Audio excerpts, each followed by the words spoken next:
Tuhanded hobusespordi harrastajad on tulnud Tallinna hipodroomile jälgima traditsioonilisi vabariiklike tõuhobuste jõudluskatseid koormaveos.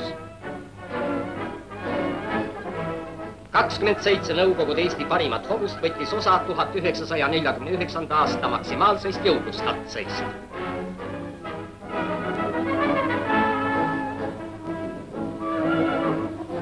Katseterada on valmis. Start. Hobune hakkab kohalt liikuma 2000 kilogrammilise koormaga. Koormale lisatakse raskust juurde. Iga liivakott kaalub 25 kilogrammi. Hobuste jõudluskatsed ei tee kindlaks mitte ainult ühe või teise tõu omadusi, vaid aitavad ka eredalt kolhoosliku hobusekasvanduse arengut.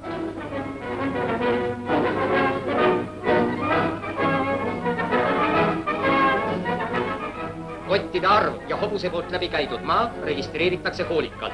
Kohtunike hulgas on akadeemik Ilmjärv, uue Eesti toritõu aretaja.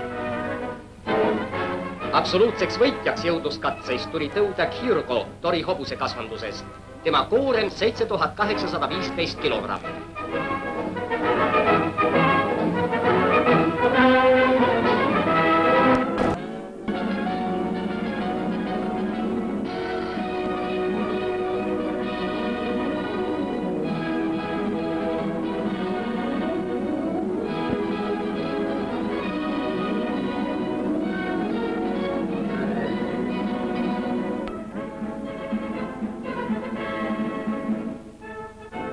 Tallinna hipodroomil korraldati vabariiklikud tõuhobuste jõudluskatsed.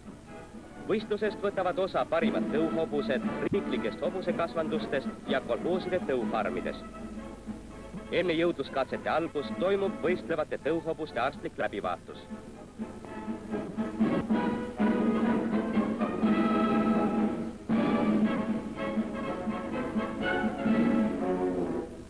Vabariiklikud jõudluskatsed avab Eesti NSV põllumajanduse ministri asetäitja seltsimees Tamm.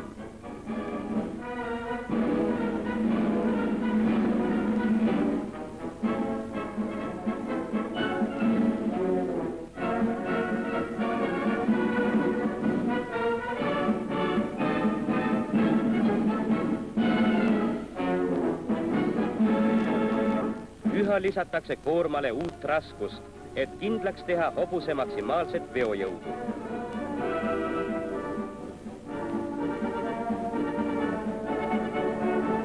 Koorma raskus ületab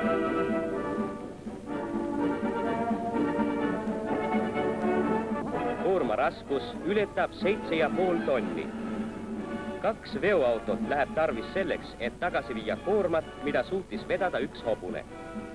Absoluutseks tšempioniks tuli kolhoos tulevikuhobune Karri. Teise koha saavutas toritõugu sugutäkk Uhur.